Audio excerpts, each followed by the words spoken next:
Hello, welcome to the DMV Business Show. I'm your host, Otto Sevilla, and today we have a very special guest for you, Raj Aggarwal. Raj is the founder and president of Provoc out of Washington, D.C. Welcome to the show, Raj. Thank you for joining us today. Nice to be here today. Thank you so much for having me. Of course. Before we go into your personal story and journey, if you can just give the audience, Raj, just a brief general overview of what is Provoc, please. Sure. Yeah. Provoc is a strategic marketing communications company, and we focus on two areas, which is dismantling systemic racism and ending major diseases. Wow, that's great. Can't wait to get into that and how it came about. But before we do that, are you originally from the DMV area? I was born in DC. I was born at what was formerly Columbia Hospital for Women. Okay. Yeah. Great. And my parents are from India, and I've been in the area the whole time. Okay. So always grew up in the city in DC? I actually, started in the city, then grew up in Rockville, and then came back to GW to go to college and have been in the city ever since. Do you remember how old were you when you left the city and moved to Rockville? Yeah, well, I believe that we lived like maybe first outside of the city in behind PG Plaza. And then from there, we moved to White Oak for a little bit. And then from White Oak, we moved to Rockville, like maybe half a mile from the Rockville Town Center, which wasn't, the Rockville Town Center did not exist at that time at all. Definitely more lower income neighborhood. And then from there, we moved to the to deeper into the Rockshire area, and then I spent most of my childhood growing up there. Okay. Yeah. Speaking of childhood, how were you as a child? Do you remember as far as what were you into? What did you like? That's an interesting question. When I think about my childhood, I think about it through different ways. One of the things that I know that I remember that was a really hard experience that I had, and I think a defining experience for me, was in 1982, we had first moved into this neighborhood from where we were, with where the Rockville Town Center is now. And I remember going over to a friend's house, and it was all white, and I was the only person of color in our entire neighborhood. And I remember the mom coming down and looking at me and saying, "Are you supposed to be here? I don't think you're supposed to be here. I think you should go home." And I remember just being sent home. And I remember this long walk home, which wasn't that far, to there, where I just really felt like I didn't really have a sense of real belonging at that time. And that memory like really sticks out for me from my childhood. But I think overall, like when I look at myself as a child and as a baby, like always having a lot of natural joy and happiness and exuberance.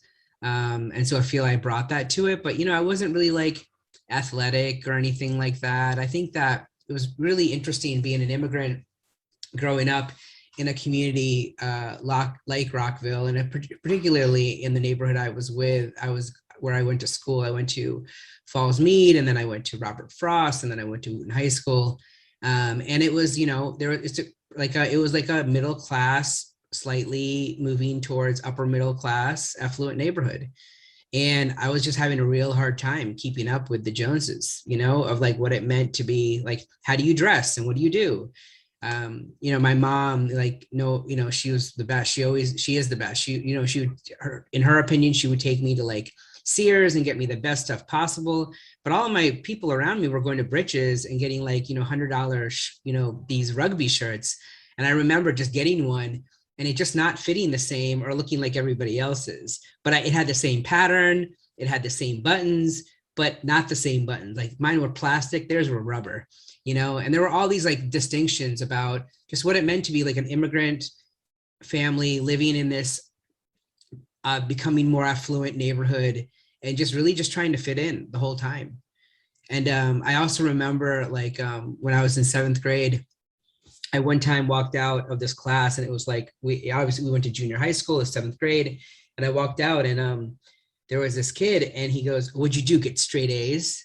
Because I'm Indian, he's white, and I'm like, "No, I got 6 A's and a B." and all of a sudden I realized it wasn't cool to be smart. Like, you get your ass whooped if you're smart, and so my grades just went down after that for a while, until I met up when in high school. I met a number of other South Asian kids, and you had to be like doing the work and getting ready to go to college. So like I was with all these other kids that actually made doing that like easier for me. But then there's all these other dynamics, of like, who are the cool kids and who are the people that are good at sports and who are the people that assimilate better than other people that are people of color. Like, I know you asked me about what I liked and when I was like a kid, but like, it's like really growing up, like as a different person in a community is really what like really has helped to define who I am today. But overall, like, I mean, yeah, I had a lot of interesting times. Just talking to you about it is bringing up so many memories of like, what it was just like to like just get by and to just learn what it means to be an adolescent in those communities, and yeah, and to be from a different background, and also like what it's like to yeah, you have a different orientation at home with culture, and then you have a completely different orientation when it comes to school, and trying to assimilate in what people might call a melting pot. But back then, do you remember, Raj, your close group of friends, whether middle school, high school, were they mostly other South Asian kids, Indian, or was it diverse? It was pretty diverse, but I did have like a crew of Indian friends kids that I spent a lot of time with, and they were all really smart. They've all gone off to become doctors, I'm sure. And then I had some other people that, I had Black friends, had Asian friends, and what I mean is Eastern Asian and Southeast Asian friends. Yeah, just people from all over the place. But yeah, definitely, yeah, it was like, yeah, it's like, I just wonder what I just wonder what it's like for kids nowadays, especially in our community, is that it's becoming even more diverse, yeah. Yeah, I think it's probably more common that back then with you. I mean, I lived in DC. I grew up in DC and then moved to Prince George's County for high school. And I Mm-hmm. remember my group of friends, even back then, was very diverse. I still had a good friend I still remember from the neighborhood who lived maybe 2, 3 blocks away, Kunal from India. Mm-hmm. And a great guy. And like you said, there were very few white Americans in Prince George's County, but there was a few, mostly, immigrants, whether Indian, Latino, Asians, but it was very diverse. And I'm sure even more now, especially in the area in Rockville where you grew up and when you attended high school. Yeah, like my niece and nephews, they live in Rockville now. They live like a mile away from where we grew up, and my niece, she only listens to Indian music. My nephew, a majority of his friends are Indian, and he has some other ones too. Their dad's from India. And so I feel like between his upbringing and my sister's upbringing, and the fact that there's so many more people of South Asian descent in the area, like there's still a lot of those pressures, but I feel like there's something that's happened with the first or second wave of people that have come here. I'm curious, Raj, that incident you mentioned growing up, and as far as you having to walk home, you were the only one sort of dark there. Around what age were you when that happened? I was 7 years old. Oh, and you clearly remember. Oh yeah. I've done a Okay. lot of work on myself to really understand like how I feel about certain things or certain incidents that were like really pivotal to my life. And I remember being in this conversation with someone around this and just really thinking about how much work I've done in my own way to build community, or like I told you about what my business does. And I think some of it has come from it, of like what I felt in that moment, and never wanting anybody else to feel that way. And I would say I was pretty powerless towards that until I got to college. In college, I really got to reinvent myself. I tell people all the time, like, I got to college, nobody knew who I was. I could be whoever I wanted. And I fell in with some folks, and I got to become, I started promoting parties at GW. And me and my partners and other people, we were like we have some of the largest Indian parties in the country. At one point, we were probably the largest group probably the most well-known group doing South Asian events in the country.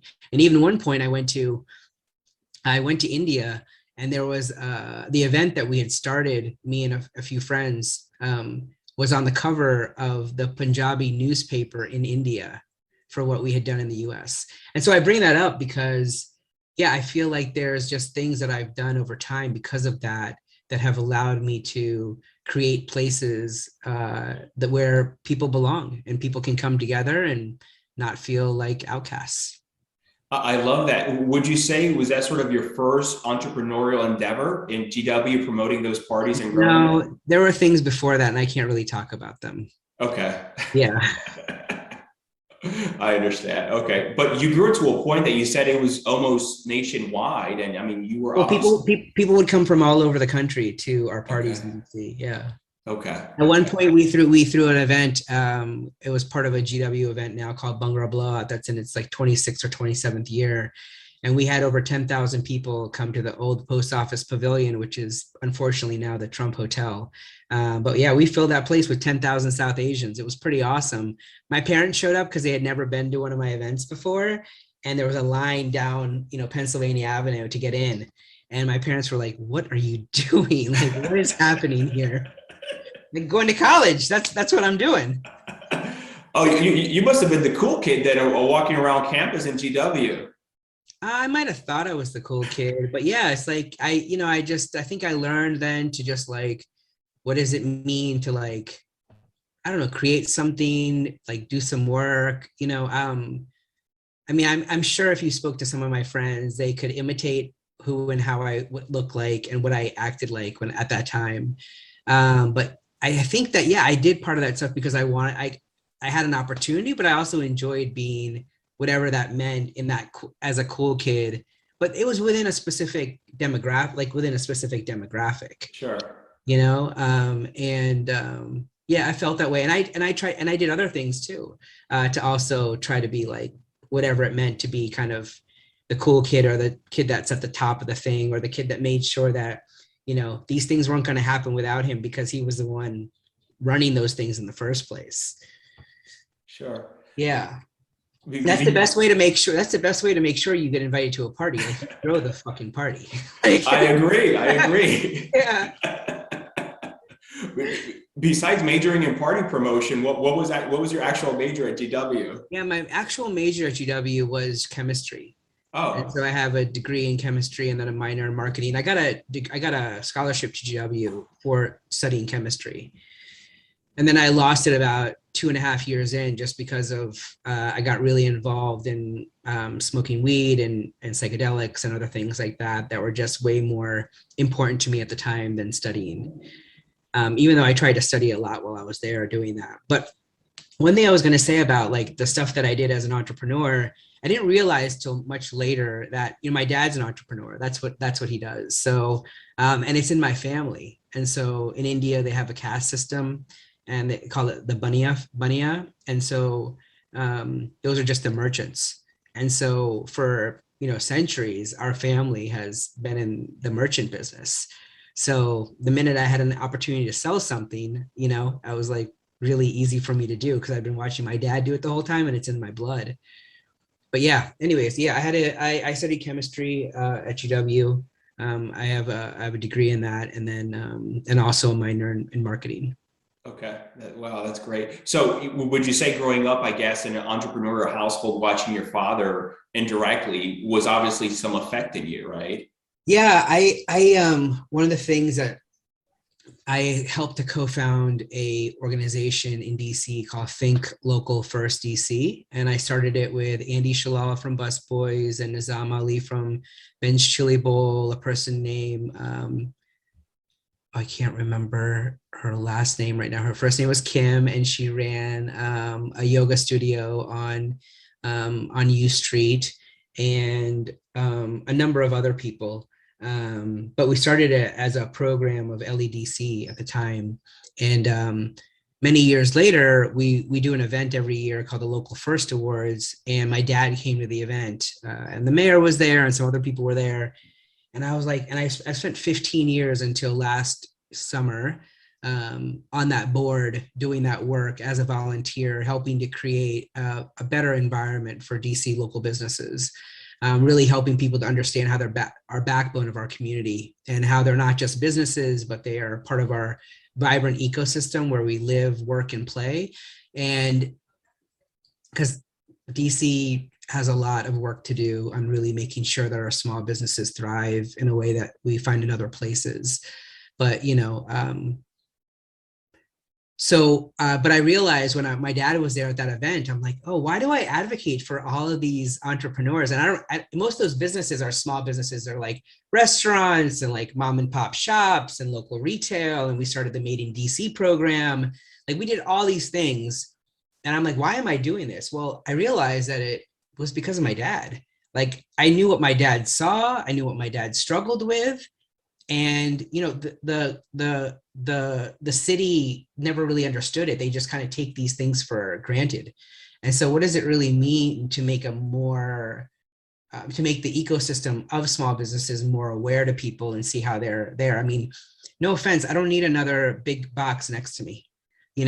I want more Ace Hardwares that are run by somebody like Gina Schaefer, who's about to make her place a co-op or a worker-owned cooperative. I love when there's a busboys coming up, like I love going to Ben's down on U Street. Like, these are destinations, and very quickly the idea of small business has become commodified.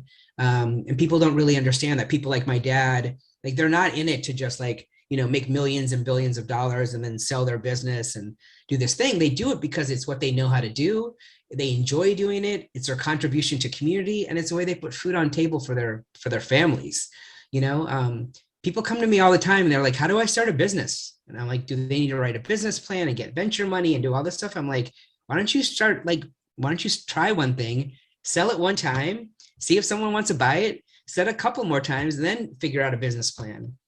But I think it's become a little too, I don't know, I think it's lost some of its essence of like, what is the real reason why entrepreneurs choose to do what they do and the things that they feel like they need to in order for them to be successful.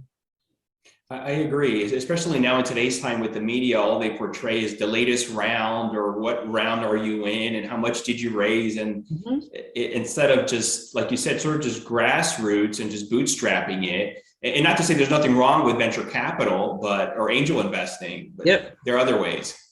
Absolutely. And yeah, when I started my business, I started, just selling to people one at a time. I've never gotten any investment. Maybe that's something I want to do now. I don't know. But it's, I feel like being an entrepreneur is a labor of love and not a get rich quick scheme. Yeah, it is definitely a long-term thing. It's a marathon. Mm-hmm. Yeah. And I've run one, and it hurts halfway through. Not easy, right? Mm. After graduating from GW, Raj, were you thinking, let me continue with this party promotion, or what were your thoughts then? I did party promotion for like maybe another year or two, and I probably just shouldn't have. I had a partner at the time, and he quit. Like, not quit. He was like, I'm done. He's going to medical school.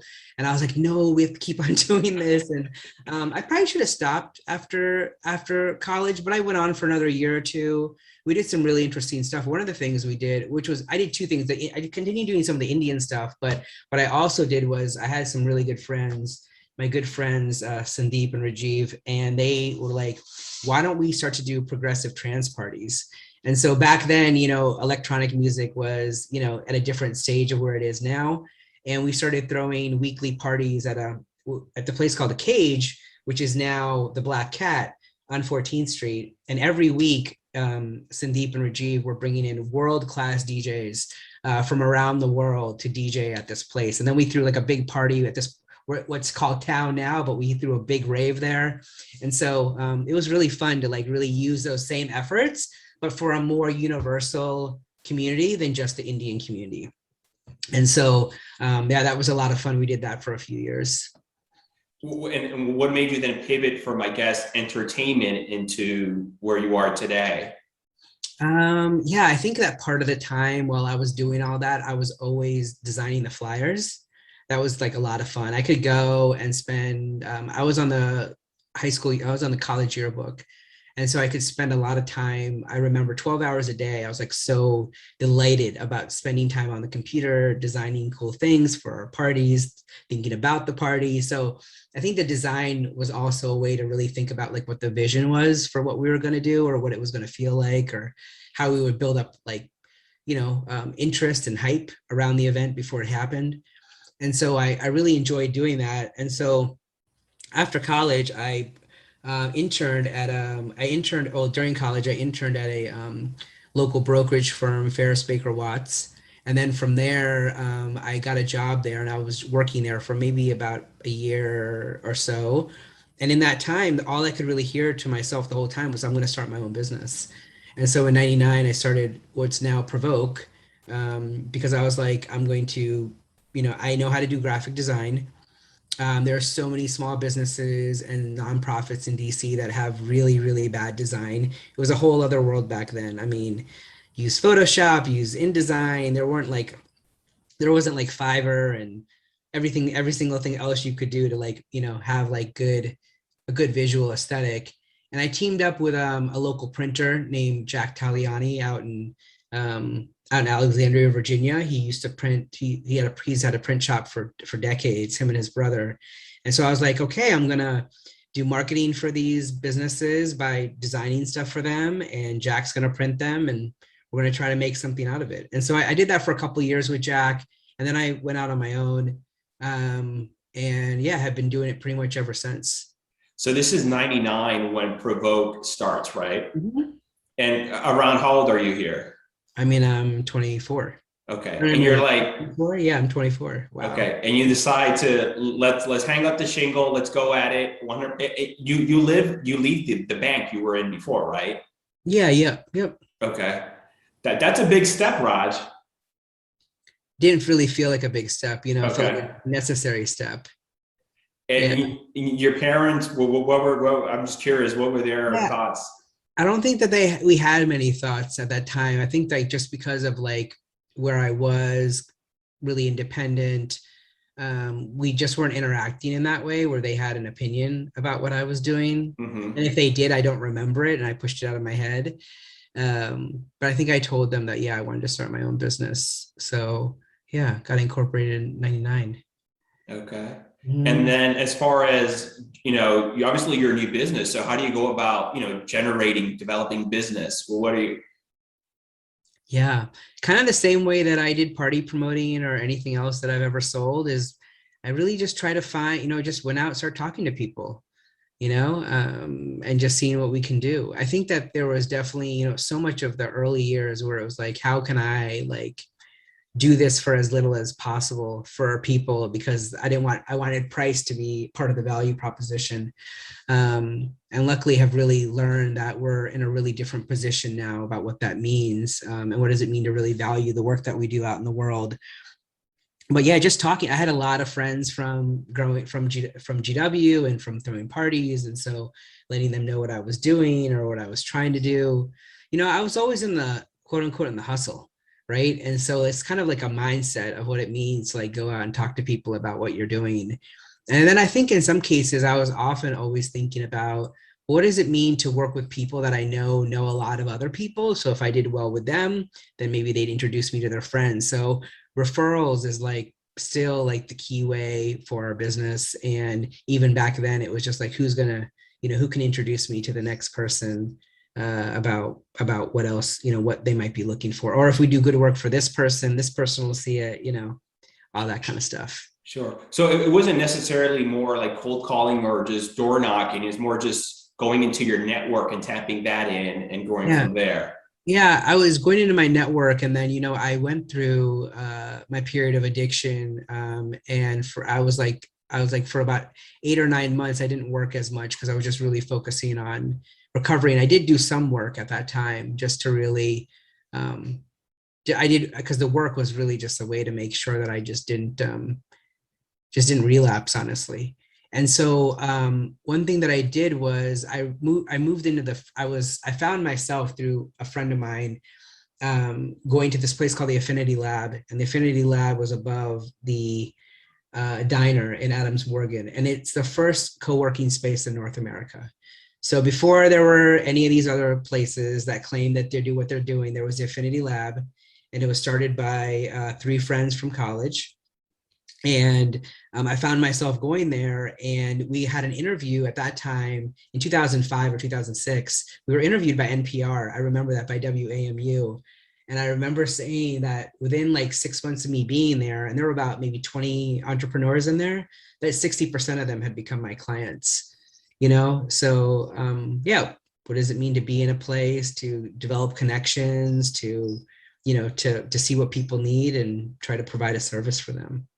Perfect. And you were just mentioning now that was sort of a way to help you to keep yourself busy too, so Mhm. you wouldn't relapse. Yeah. Do you want, can you go into that, or do you prefer not? Yeah, you know, one of the things that I just remember during that time is, you know, during that time, I decided to go live at home with my parents when I was like really serious about getting clean. And it was about February of that year. And I remember, you know, I would wake up at like pretty late in the afternoon, maybe like, or maybe late in the morning, like 11 o'clock, 12 o'clock. And then I would get up and I would go to this office in Adams Morgan, and I would work for like, you know, 5, 6, 7 hours. And then I would go to an AA or an NA meeting. And then I would go hang out with people from AA or NA for a number of hours after that. We'd drink coffee, have dinner, or whatever. And then I'd go back to the office at like 10 or 11 o'clock at night, and I'd work until 3 or 4 o'clock in the morning, because that's when I just really had like all this like clarity and really understanding. And I would be and then I would work until like 3 or 4 o'clock in the morning. I'd drive back from Adams Morgan back to Rockville, to my family home where I grew up, into the room I grew up in, and I would go to sleep. And then I wake up and do the same thing the next day. And I did that for, I remember, for 9 months before I moved back into the city, because I felt like I'd been clean for about 9 months. And I remember one time that a friend of mine at this place, because I would work pretty much like probably 7 days a week easily. And she was like, "What happens if you try not to work, you know, this weekend?" And it was like maybe a year and a half or 2 years in. And I remember waking up on a Saturday just feeling so much anxiety because I didn't have anything to do, you know? And I was like, oh, what do I do when I don't have anything to do? Well, now I have plenty of stuff to do when I don't have anything to do. But back then it was like a little anxious because because the work just was like, it brought me back to doing something that I knew was productive, and I was accountable to someone for delivering something. So I really feel like I got a lot of salvation in that. It was actually kind of interesting because I remember when I used to, you know, during the addiction, there would be times where I'd been hanging out for a few days, partying for a few days. But then at the end of it, I'd be like, I have to go do that work that I never got done. And I remember my girlfriend at the time being like, are you crazy? Like, we have to go to sleep, you know? I was like, no, I have to do this work. But I think I just really learned, I'm a really good work ethic from my dad. You know, my dad would like wake up at like 5 or 6 o'clock in the morning, and he would drive to where Union Market is now. But back then it was a big open market. And if you were in wholesale, you would pick up stuff from there at a low cost and bring it back to your convenience store and sell it. Obviously, it's becoming something very different now. But imagine that whole place was just like a big warehouse district, and it really was warehouses where food was coming in from all over the place that you could buy. So yeah, he would go at 6 a.m. and the store would close at like 9 or 10 a.m. and he'd be home eating dinner at like 10:30, and then waking up the next day doing the same thing. So yeah, somehow that got into my system. Was that sort of the last time, as far as you touching anything, as far as relapsing? Yep. I have in 2005, 2015, I went to go to Peru for my 40th birthday, and I worked with a shaman doing some psychedelics there under their care. But otherwise, yeah, I haven't touched anything. Yeah, since 2004 or so. I'm curious, Raj, as far as, you know, the whole party promoting, do you think that there was an influence there as far as that life and that lifestyle and everything you were involved in? Um, Maybe. I think that a majority of the time that I got high, I was just, there were different things happening, both self-medication through things I had experienced as a child, to just like really deep consciousness exploration, like these various things have the opportunity to provide us insight into other, or like, well, not I don't say other, but realms of consciousness that aren't always available to the visible, to our own eyes. Mm-hmm. And so once, if you're a person like me who was so shielded from all of that, and then you have the opportunity to have the experience to try them, and you have these enlightening, euphoric, cathartic experiences, and at the same time you're doing some form of self-medication through deep internal healing, well, then that all sounds really good, right? Like, you're not really thinking about the consequences. And so, yeah, between like being a party promoter and then having access to things, including financially, like, yeah, like all those things probably provide like a really interesting opportunity for that path.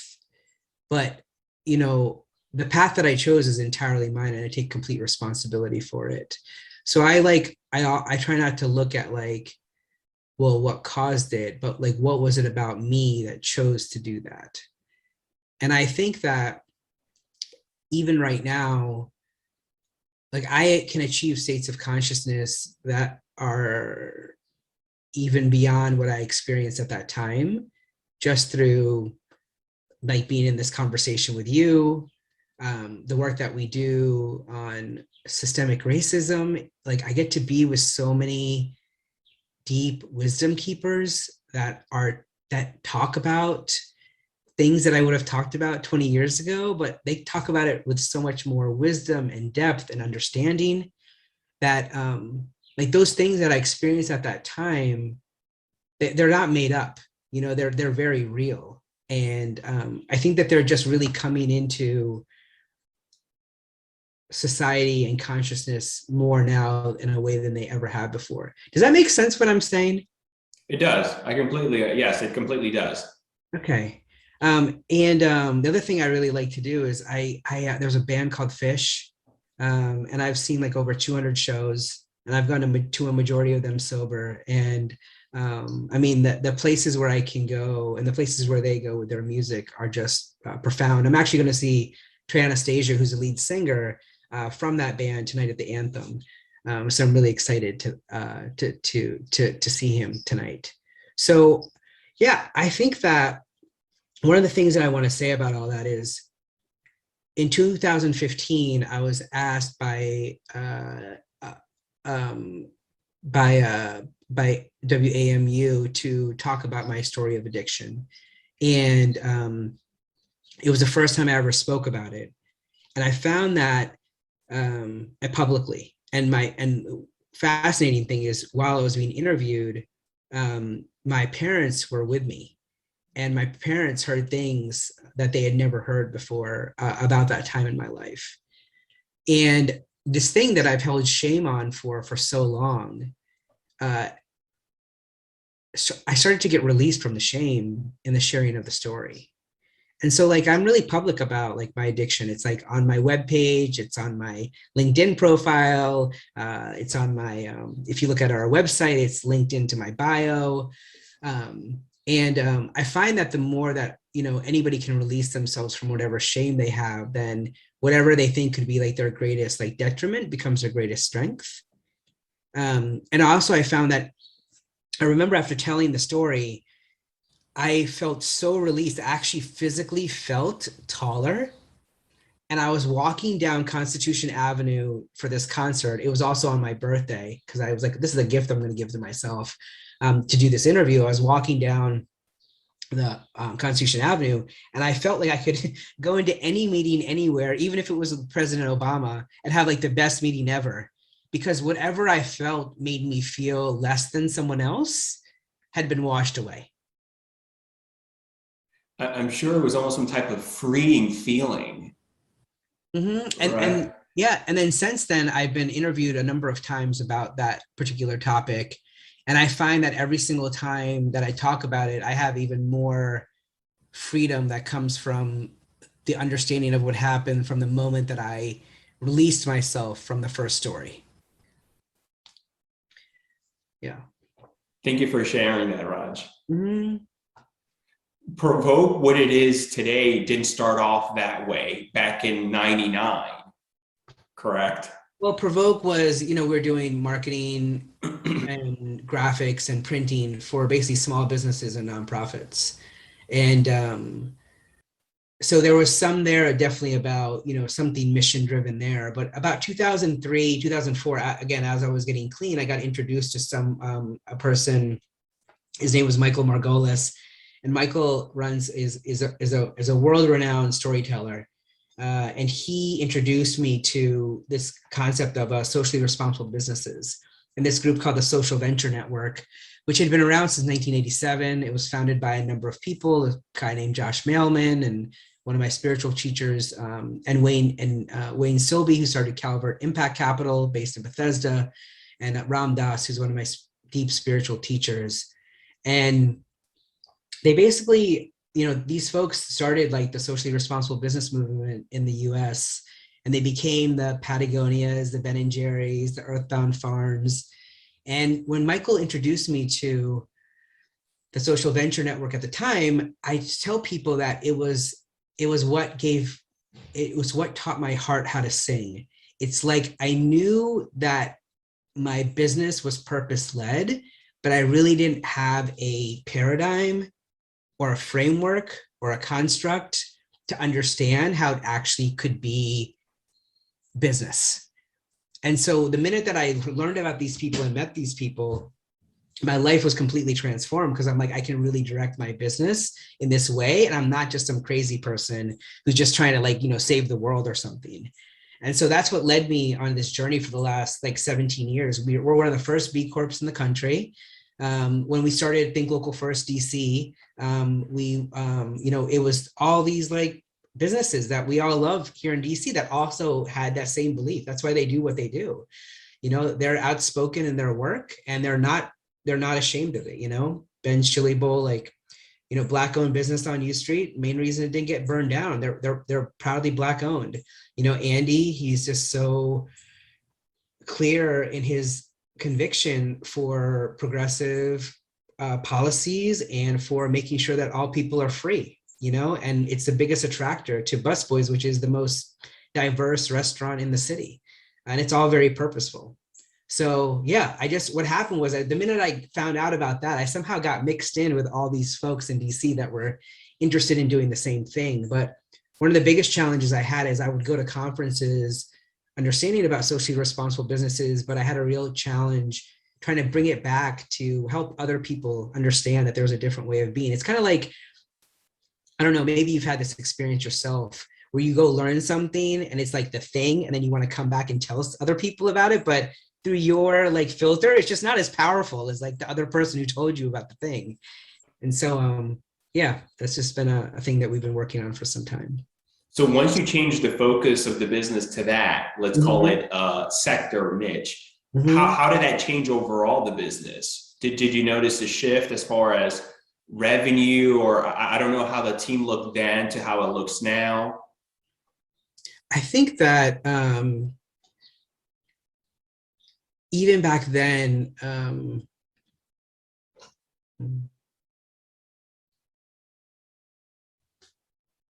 I think we became a little bit more focused on the types of groups that we wanted to work with. It became a little clearer. And so certain companies or businesses just weren't as appealing as going for nonprofits that were doing work at scale, whether it was locally or nationally or globally, or businesses, like I said, that are changing how people think about business. And at the time, it was, my business has grown, and I would say we've always been fairly diverse when it comes to it. But in the last few years, we're even more so. We're over 70% Black and people of color, and over 70% women. And obviously, I'm a person of color-led firm. So I feel that there's like, I say this to folks, is that there was a time where I really feel like systemic racism has played a part in not allow in my business not thriving as much as I've seen my other counterparts in our industry that are white led. And I think that time is changing because of what's happened in a racial reckoning in our country.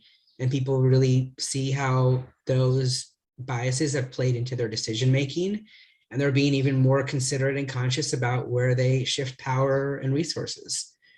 And so I feel like it's a little bit different for us now to be the diverse company that we are. But I wasn't as conscious of it as I have been over the last 5 years and those first 10 or 12 years. I wasn't always thinking about things that way, but we were always naturally that way. Do you feel that shift, Raj, just happened as far as people changing their perception, maybe just the last couple of years? What do you mean? As far as you said before, you would see other colleagues in similar industries, I guess, rise faster, whatever it was. But now you just mentioned, you noticed that there's a difference now, the perception. There is a difference. I think that there's a lot more to be seen for this not to be a fad, for people to actually see that people of color bring a lived experience to their work that cannot be brought on by other people. And you see the changing demographics in America. The census showed it. People, our communities are changing. And so if you're a business and you want to be relevant, you can't, I really try to impress people on the moral imperative and why it's important to make sure that your communications are inclusive and even more important, equitable. But people, if you want to do well in business, you need to be thinking about the demographic of America. And so there's a business case for it as well. What would you say, Raj, motivates you and drives you today?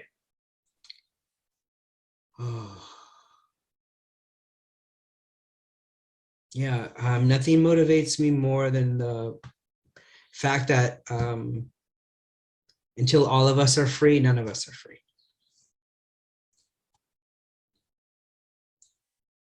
Yeah. Very well said. Well, it's not mine. And it's just something that just resonates deeply in me to understand that that's what I'm doing,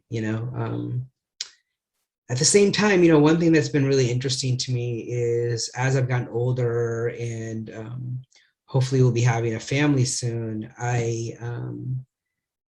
the idea of intergenerational wealth has become more important to me, or something that's kind of on my mind about how do I take like what my father has, helped to create with the support of, his partner and other people. And help to create the life that we have here in the US. And, what's my role in helping to perpetuate that for future generations? So I think like that's become something a little bit more in my mind than it has before. And I think, that just comes with when you've been working, I've been running my company for 22 years, you're like, that's a long time. I'm curious, do you have any siblings or just you? I have one sister. Okay. She's also here still locally in the area? She's local. Okay, that's good. And my parents, they have a business partner and we have a chain of local Peruvian chicken restaurants around the DMV. That's good. And so my sister participates in some of that, and I've been starting to do some of that during the pandemic as well. Yeah. Have you ever had Peruvian chicken? Of course. Cool. Which chain? You ever been to Super Chicken or to Chicken Rico or District Rico or Chicken Rico rings a bell. Yeah. I've been to a ton of Peruvian chicken places. Those are all in our family of businesses. Yeah. Oh, that's great. Okay.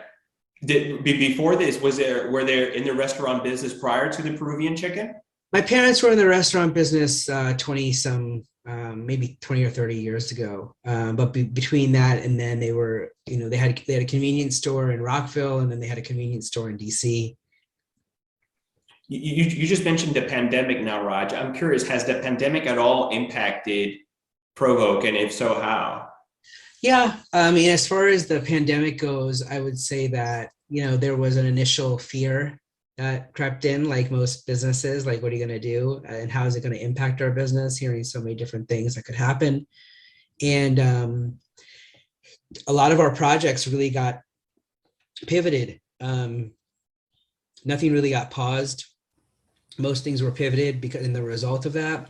But the one thing I think that I want to say that I'm going to share in a blog post we're going to do is, because of our work and who we center in our work, which is people of color and historically, underrepresented populations, is I found that people of color have become more vocal about their thoughts than I've ever experienced before in my work.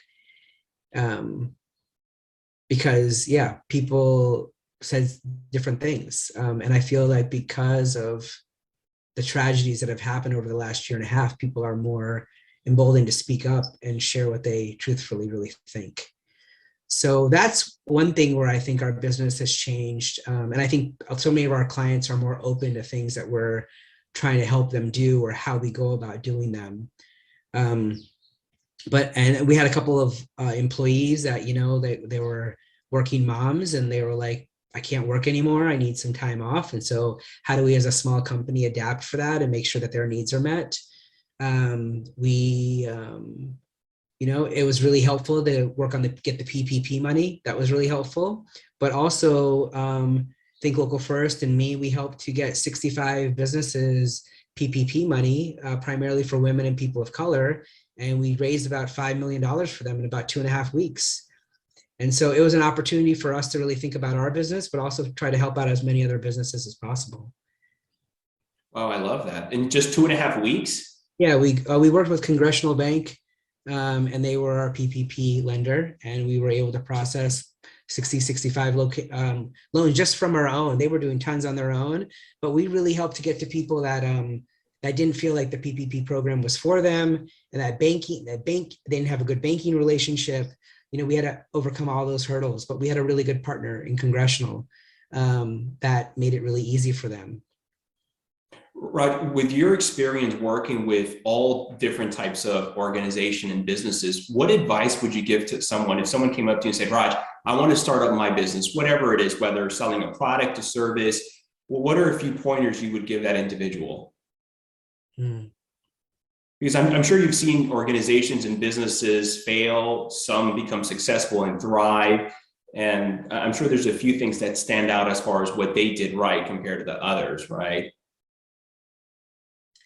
I think that just the business scene, though, is just so wild, honestly, with the way that it is with venture money and other things coming in and consolidation and things of this nature.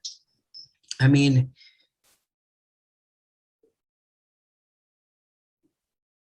I think that I was listening to one of my spiritual teachers last night, and he gave this advice. He's like, choose one thing and do it really well, and just do that thing. That would be one thing. I think it's really easy to get distracted and think about different things that you can do. And then the second thing is, like, I really feel like it has to be a labor of love, and it can't be like some sort of get rich quick scheme. It has to be really thinking about that and what's going to make a deep contribution to society. So those would be my 3 pointers. Great advice. Yeah. Are there any specific habits or skills that come to mind that you think have helped you day to day, whether on your personal side of things or business? Say that again. Are there any specific habits or skills that you feel that have helped you on whether personally or business? I think that it's really important to just find out what system works for you versus trying to find out what works for other people. Like, are there things that you need to do that you write things down? I mean, I live by my calendar. I think that that's what keeps me, making sure that I try to show up into certain places. I think, that habit, the greatest habit that hopefully that I've learned is learning and humility, and really understanding that I'm not going to get it right all the time or barely ever, and being okay with that and being able to learn from it. One of the things that, they have it actually now, I think it's called like fuck up nights or something. But one time we talked about like, we should, Andy and I talked about, we should just do a whole conference on failure, because people just don't see how failure is like the greatest teacher. You don't learn from your successes. You learn way more from doing things, from learning things and doing things in hindsight. So are you going to do that conference? I think that's a great idea. I don't know if it's my priority right now, but maybe Okay. if you think about all the people that you've interviewed, maybe you'd be like, oh, I'd love to get all these people on to talk about failure. Yeah, no, that is true. Yeah, we're not allowed to talk about failure in society. It's there's all this stuff that comes with it. What's your biggest challenge with your role in Provoc today? My biggest challenge is we are really deep in doing work with racial justice and civil rights organizations, and we're known for doing that work. And it's the thing that I think that is the biggest challenge is making sure that we continue to do our internal racial equity work along with the work that we do externally. Yeah. Okay. Coming to an end here soon, Raj, what do you know now that you wish you would have known at the start of your career? Yeah, I really wish that I wouldn't have worried about so many things all the way through, and understood that there were certain reasons why certain projects didn't happen and why certain employees didn't stay longer, and why we had the different challenges that we had. And it was all par for the course versus thinking that, things were going to be catastrophic. Yeah, just keep the faith. Well, what does the future look like for you? What does the next 5 years look for you in Provoc? I think that it's really just about continuing to do what we're doing. I think that there's more and more companies that are talking about racial equity. And I think that it's just important that we maintain our practice and really try to approach the work with as much integrity as we can. And also hope to help other people understand how we do the way that we do it, because this is, we really feel like the way that we approach communications is the way that everybody should approach communications. So what does it mean to share that practice with others and to learn from others? That's great. Yeah. When you're not busy working, what do you like to do for fun? Hang out with my friends when I can. I have some buddies throughout the pandemic. We've been working out over in Tacoma Park, running and working out with a trainer. And I like to do yoga. I teach yoga to my neighbors on Sunday morning. And now I'm working at Poyateca in Rockville on Friday and Saturday nights. So that's the other thing that I guess I do. So yeah, that's it. You're busy then. Yeah, you have to work to not be busy. Yeah. How can people find out more about you, Raj, and Provoc if they want to learn more? Yeah, if they want to go to more, just go to provoc.me, provoc.me, and you can learn a little bit more about us. And if you want to, you can send us a message through the website. That's great. Raj, thank you so much for coming on. I really appreciate it. You got it. Thank you so much for having me. Of course, the pleasure's all mine. Take care. You too. Bye.